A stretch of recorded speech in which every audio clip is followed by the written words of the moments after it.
ছেলেদের সম্পর্কে আমি কিন্তু বুঝতেছি না এরা কি বিশ্বাস করে, কি বিশ্বাস এরা পলিটিক্স করে। এরা 5ই আগস্ট 2024 আগে কি কথা কয়ে মানুষকে নামাইছে, আর গত 7 মাস যাবত বিশেষ করে 5 মাস কি কথা বলছে, কিছুই বিশ্বাস করে না তারা বাংলাদেশের। এখন আবার সংবিধানের উপরে সংবিধান বদলাতে চায়, এটা একটু রাখছে। গণপরিষদ চায়, সংবিধান বদলাতে চায়।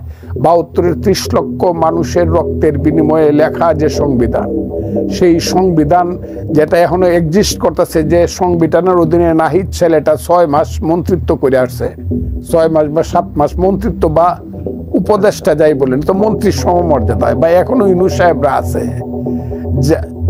এটা আমাদের দেশে কার শক্তিতে কাউলবান্দি ঠাকুর ছিল না। আমাদের গ্রামে আমি বাইটটা মানুষ, বাইটটা কথা বলি, যে সংবিধানের উপরে শক্তিতে তুমি শপথ নিলা, 7 মাস যাবত রাষ্ট্র চালাইতেছ, সেই সংবিধানটা এখন নাই বলতেছ, তাইলে 7 মাস যাবত যে তুমি যে মন্ত্রিত্ব করলা, এটার খেসারত কে দিবে? আইনগত খেসারতটা কে দিবে? এবং যারা বলতে চায় এখানে কি সেকেন্ড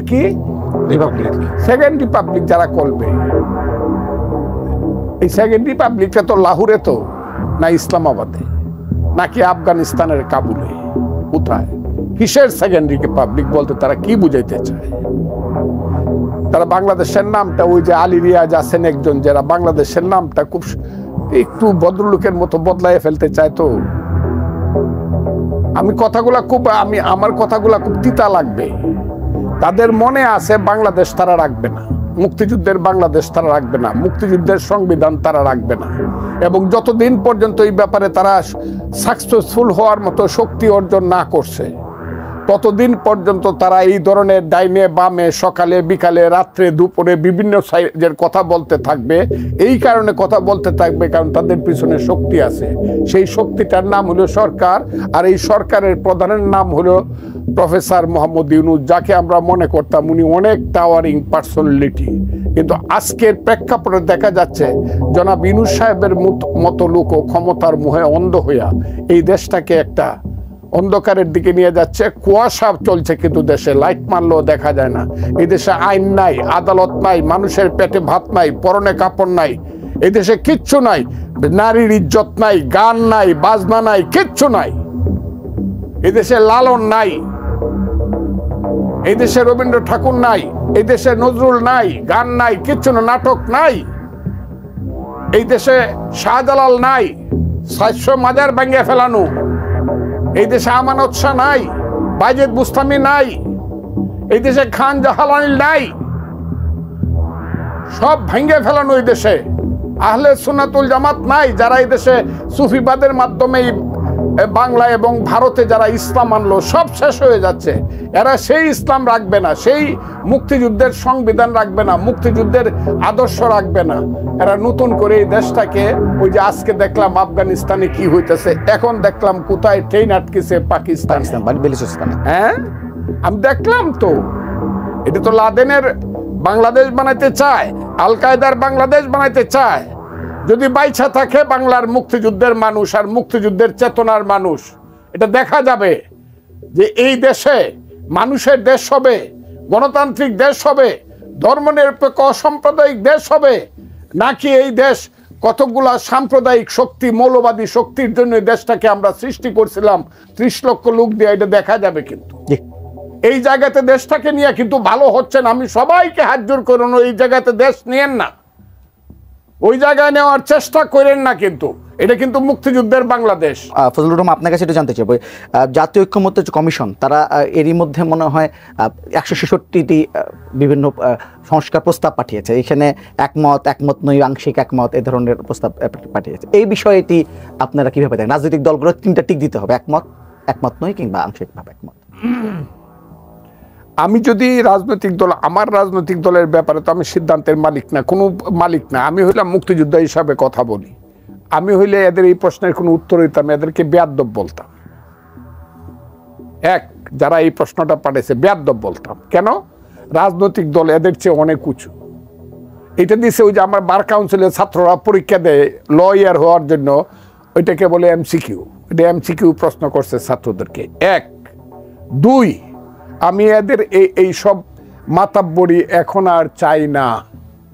এরা কমিশন যারা করছে, কমিশনের যারা প্রধান, তারা বাংলাদেশের কেউ না। এই 5টা-6টা কমিশন যারা করছে, বিশেষ করে যারা বড় বড় কথা করে, ডক্টর আলী রিয়াজ সাহেব বলছে কি অর্ডিন্যান্সের মাধ্যমে কনস্টিটিউশন পাস করে ফেলবে। আরে মিস্টার আলী রিয়াজ, ভোট করে দেখেন 500 ভোট পান কিনা। বাংলাদেশের সমস্ত কথা বলেন, আপনি কিন্তু মার্কিন নাগরিক, এটা মনে রাখেন। বাংলাদেশের মানুষ মানে 1 2 হইল। এখন আমি এইটাকে ইন্টারিম গভর্নমেন্ট আর কয়দিন মানবো জানি না, তবে আমি এখন চাই যে তত্ত্বাবধায়ক সরকারের আইনটা ফাইনাল করে একটা তত্ত্বাবধায়ক সরকারের মাধ্যমে দ্রুত ইলেকশন হোক, সবাইকে ডাইকা, এবং যতটুকু রাজনৈতিক দল সবাই মিলে ঐক্য হবে সেটা দস্তখত করবে। আর যেটা ঐক্য হতে পারবে না সেটা পার্লামেন্ট ইলেকশনের পরে যারা মেজরিটি হবে তারা সবাইকে নিয়ে এই দেশে তাদের মতো করে একটা সংবিধানের ওই যে পরিবর্তন সাইফুল, আপনারা কি পেয়েছেন নাকি? 1971 সনের 9ই মার্চ কিশোরগঞ্জের রথকলার ময়দানে পাকিস্তানের পতাকাটা নামাইয়া পুরাইলাম, বাংলাদেশের পতাকাটা তুললাম। 10 তারিখে গ্রামের বাড়িতে গেলাম। আজকে 11 তারিখ থানায় গিয়া বললাম, ওসি সাহেব আপনার কোনো কাজ নাই, অস্ত্রগুলা দিয়া দেন, আমরা এখন ট্রেনিং দিব।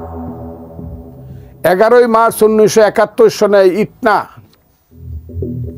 মীরাকান্দির মাঠ বলে ফুটবল খেলার মাঠ, সেই মাঠে ট্রেনিং দিছি। 26শে মার্চ পর্যন্ত বাদ দিছি সেখানে আমাদের। আমি কেন বলছি কথাটা, সেই আজকে যখন এইখানে আইসা এইসব ধান্দাবাজ রান্দাবাজ চান্দাবাজদের কথাবার্তা শুনি, তখন আমার সেই দিনের সেই কথাগুলো মনে হয়। আমরা কেমন ছিলাম আর আজকের জেনারেশন, আমি জেনারেশনকে দুষ্টাচ্ছি না, আজকের যারা যুব নেতারা তাদের চিন্তায় ভাবনায় কি আছে মিল পান না? আজকে মিল পান না, কোনো মিল পাই না। আরে আমি তো শেরাটন হোটেলে ডুহি না কোনোদিন, আমি তো ডাইল দিয়ে ভাত খাই, সড়ক দিয়ে হাঁটি, ভাড়া বাসায় থাকি। শেরাটন হোটেলে তো আমি ইফতার করার একাই সাহস পাই না, আবার হাজারে হাজারে ইফতার করানো।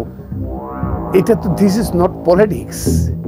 যে দেশের 60 লক্ষ লোক বস্তিতে ঘুমায়, যে দেশের 10 লক্ষ লোক ট্রেনের স্টেশনে ঘুমায়,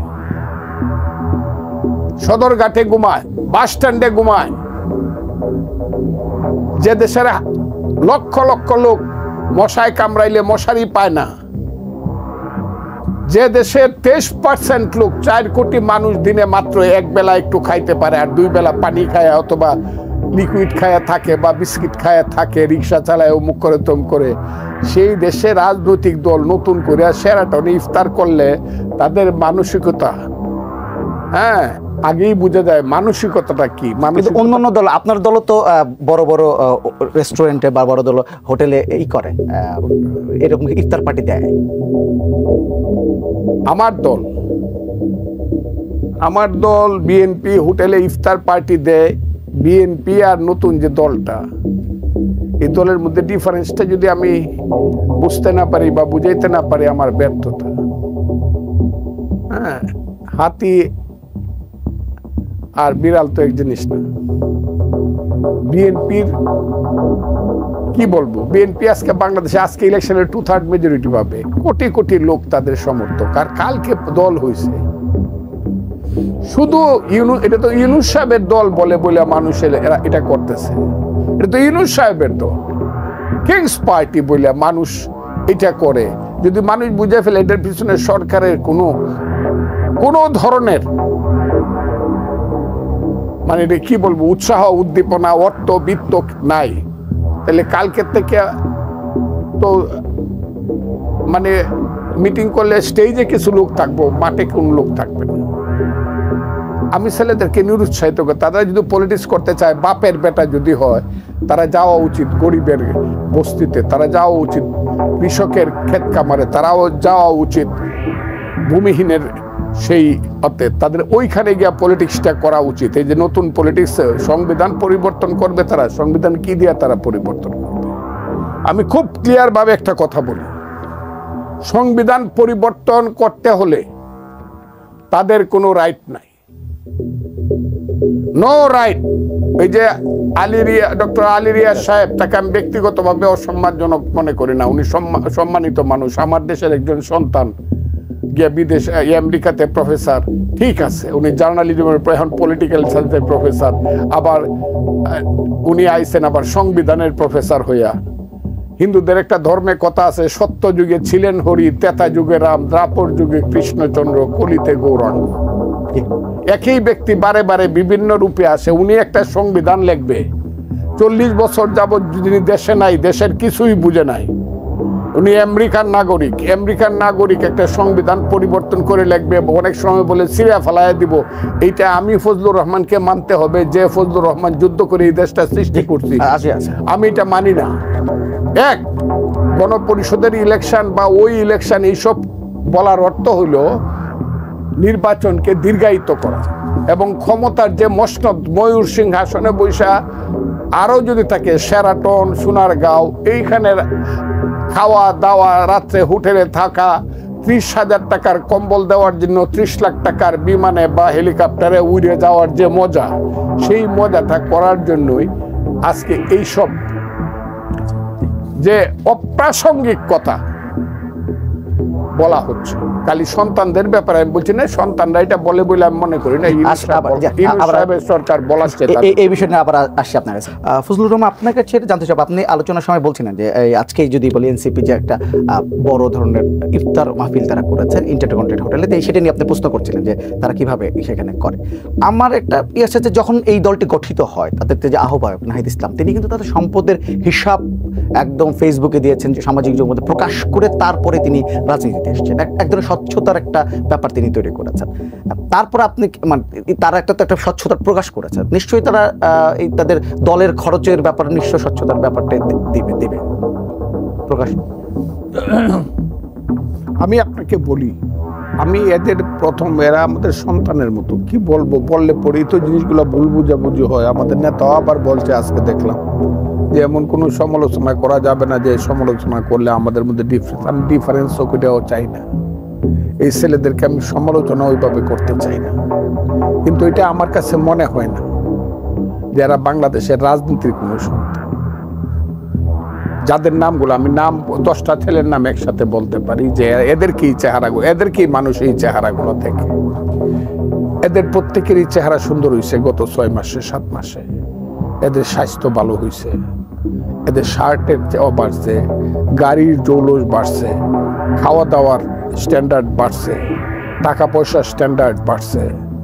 এখন অনেকে, আমি যা দেখি, আমার কাছে যে ইনফরমেশন আছে, সেই ইনফরমেশনে বলে যে এই যে নব্য পুঁজিপতি শ্রেণী, আপত্তি নেই আমার, লুটেরা পুঁজিপতির শ্রেণী, যারা গত 16 বছর একদল লোক আঙ্গুল ফুলা কলা গাছ ফুলে বট গাছ হয়েছিল, এরা তো সবাই পালায় যায় না, এরা তো সব দেশে আছে, এদের গায়ে তো কেউ হাত দেয় নাই। শুধু পলিটিক্সে যারা ডাইরেক্ট জড়িত ছিল, সালমান রহমানের মতো, এদের গায়ে হাত পড়ছে। অন্যরা তো সবাই, আমি যা শুনি, আমার কানে যে সব কথা আসে, আমি চাই এগুলো আমার এইটা আমি বিশ্বাস করতে চাই না, কিন্তু আমি শুনি নতুন লুটেরা শ্রেণী যারা ছিল বা আছে এখনো, তারা যে বেঁচে আছে, তারা তাদের গায়ে যে আচরটি লাগছে না, এই সন্তানরা, আমাদের সন্তানরা তাদের সঙ্গে একটা রিলেশন রক্ষা করে, এবং সেই সন্তানদের পিছনেও একটা কালো শক্তি আছে। আমি সবসময় কথাটা বলি, একটা কালো শক্তি আছে, যে শক্তিটা এখন একটু থামছে। যারা মনে করছিল যে তাদের ঢেউয়ে সমস্ত কিছু উড়ায় নিয়ে যাবে, মুক্তিযুদ্ধ, তারপরে এই মানে 72-এর সংবিধান, 47 স্বাধীনতা হয়ে যাবে, যারা মনে করছিল, একটু মনে হয় থামছে যে না, এই দেশে আরো মানুষও আছে। এই